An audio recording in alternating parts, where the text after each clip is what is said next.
வாரம் ஃபுல்லாக ஓடி உழைக்கிறது எதுக்கு? இந்த சண்டே அதுமா சிக்கன் குழம்பு மட்டன் குழம்பு காலையிலேருந்து சாப்பிட்றதுக்காக தான். நேற்று நைட்டே எனக்கு மெனு வந்துருச்சு, எனக்கு பூரிக்கும் சிக்கன் குழம்பு தான் வேணும் அப்படின்னு சொல்லி. பூரிக்கு சிக்கன் குழம்பா? அது என்ன காம்பினேஷன்னு தெரில. நான் சப்பாத்திக்கு சிக்கன் குழம்பு சாப்பிட்டு கேள்விப்பட்டிருக்கேன், பூரிக்கு வித்தியாசமாக இருக்குது. சரி கேட்டு விட்டார், அதை செஞ்சிடணும் அப்படின்னு சொல்லிட்டு எல்லாமே நைட்டே ரெடி பண்ணி எடுத்து வச்சுட்டேன். இன்றைக்கி காலையில் கிளம்புனதுமே பூரிக்கு மாவு ரெடி பண்ணி வச்சுட்டு சிக்கன் குழம்பு சைட் பை சைடு செய்ய ஆரம்பிச்சுட்டேன்.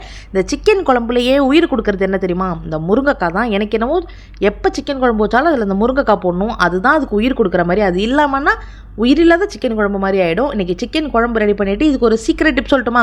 நீங்கள் எப்போ சிக்கன் குழம்பு வச்சாலும் சரி, அதில் ஊற்றுற தண்ணி ஹாட் வாட்டராக ஊற்றுனீங்கன்னா சிக்கன் நல்லா சாஃப்டாக இருக்கும், ஜூஸியாக இருக்கும், ரப்பர் மாதிரி ஆகாது.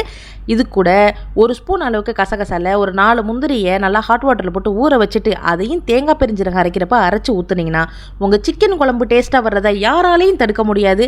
கண்டிப்பாக இந்த மாதிரி ட்ரை பண்ணி பாருங்கள். இதோட நான் ஃபுல் லிங்க் நான் கீழே டிஸ்கிரிப்ஷனில் தரேன்.